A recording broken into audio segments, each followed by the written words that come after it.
Just into Fox News now, NYPD making 2 more arrests, illegal immigrants, and that attack on officers. Those suspects also allegedly stole an officer's cell phone.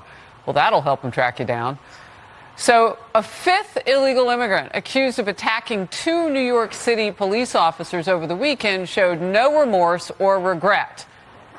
He was seen, as you can see, giving his 2 middle fingers to the cameras moments after being released without bail. Florida Senator Marco Rubio wrote, "Message to America from one of the illegal immigrants who assaulted NYPD officers, walked free with no bail, and heads back to a shelter funded by taxpayers." So far, police have shared 4 mugshots of the now 7 people arrested in connection with the brutal beatings in Times Square. Is the border overwhelmed now? So here's the thing, just to lay this out just a little bit, John. So on the first day of his administration, the president took this very seriously.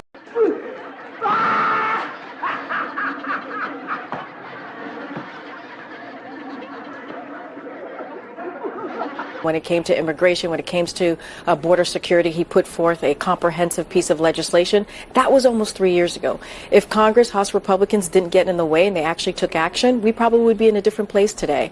Including in the heart of New York City's Times Square, where a mob of illegal immigrants who are caught in a very disturbing video. Look at this.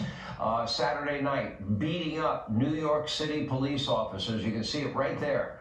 4 suspects, they were arrested. They were charged with assault, but according to sources, they were reportedly released back onto the streets without bail. Of course, New York State's no bail laws. Think about this for a second. No bail for a mob of people beating up cops. Also tonight, the New York Post is reporting that illegal immigrants are now forming pickpocketing crews in the Big Apple, causing new headaches for an already strained NYPD. There are more people leaving than they've ever had in history. As we have been reporting on the show, the illegal immigrant crisis, it is no longer impacting just states along the border. Every state is now a border state. It has now reached every corner of our country. It is wreaking havoc on our biggest cities and even small towns. And sadly, all of it was preventable. This is all a direct result of Joe Biden's failures, his dereliction of duty, his unwillingness to enforce the law and uphold his oath to our Constitution. And by the way, this is the administration that inherited what was the most secure border in U.S. history. But Joe has worked to undo every single Trump-era policy that worked. And on day 1, by the way, it was Biden. He signed the executive orders that revoked Trump's efforts to exclude illegal immigrants from the sentence. He strengthened DACA. He canceled Trump's interior enforcement rule. He halted border wall construction. He ended the Remain in Mexico policy. And he let Title 42 expire, among other things. It's time for Joe now to he did all that with the stroke of a pen. Well, one more stroke of the pen, he can reinstate the Trump policies that secured our border in the first place. This is now a clear matter of national security. Stop saying Congress needs to do this. You're the one that undid it. You're the one that can fix it yourself. But he doesn't want to do it. Thousands of illegal immigrants pouring in from some of our biggest adversaries, thousands from Afghanistan and Egypt, hundreds from Iran and Syria, tens of thousands from Russia and China. And here are the questions that no one seems to be asking. Why are they coming from those long distances to get to our southern border? Why are we allowing them to do so? And as I've been warning, I would say with almost 100% certainty, and again, I pray I'm wrong. I pray to God I'm wrong. The terrorists are taking advantage of Joe's open borders, and there are terror cells likely in this country plotting, planning, scheming an attack against our homeland. And the blame for that will lie squarely on the shoulders of Joe Biden.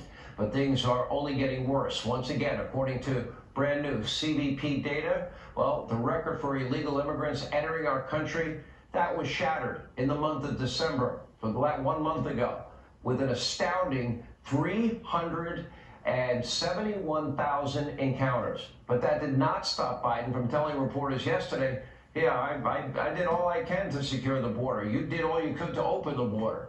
That's as big a lie as him telling us for 3 years, the border's closed, the border's secure, the border's closed, the border's secure. Here's a quick reminder. Sounds to most folks like a crisis. Well, look, it's way down now. We've now gotten control. Precisely that. The border is closed. Nor could I have been clearer, and continue to be so, which is the border is closed. The United States will continue to enforce our laws and secure our border. The border, we are working to make the border more secure. You're confident this border is secure? We have a secure border, and that is a priority for any nation, including ours and our administration. We agree that the border is secure. They're all just flat out lying to all of us. Biden now changing his tune and saying, Congress needs to pass a bill. They don't secure the border. Joe says he will let in, a few thousand illegal immigrants every single day? That's not a closed border. That's insane. There should be zero. Joe doesn't need Congress to do his job. Joe can reinstate the policies that worked under the last administration with a stroke of a pen, just like he rescinded them with a stroke of a pen. Here's Donald Trump from earlier today. Take a look. You have the right to close up your border. You don't need bills that complicate it and make it to a level that nobody's going to be able to do it. And the minimum was 5,000 people a day, if that can be right. It's hard to believe that that can be right, but they were negotiating to allow 5,000 people a day. That's a tremendous amount. Nobody wants to have that happen to our country, and they're still not going to know where they're coming from. Right now, we have no idea who these people are that are pouring into our countries. Is anyone really surprised things have gotten this far out of control? Remember, in 2020, it was Biden repeatedly promising to halt deportations in his first 100 days and only deport illegal immigrants who have committed a felony on our soil. You might remember this. Take a look. Should someone who is here without documents, and that is his only offense, should that person be deported? That person should not be the focus of deportation. We should fundamentally change the way we deal with them. What exact changes would you bring to ICE as an agency?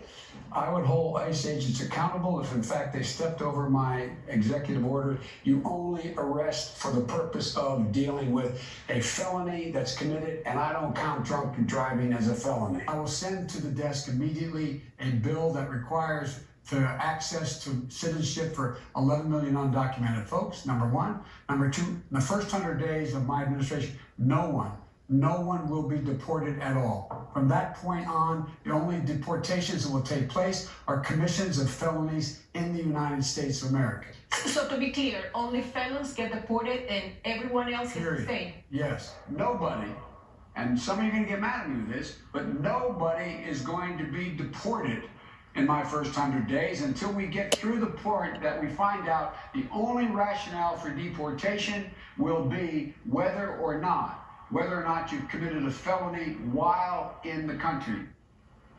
Side note, do you notice the significant cognitive decline now? Do you see how dramatic it's been? Let me be clear as it relates to the border. The situation there is the direct result of Biden's dereliction of duty. It is a major national security crisis. It is a clear and present danger. Joining us now live, he's in Times Square tonight at the scene of Saturday night's brutal beating of New York City police.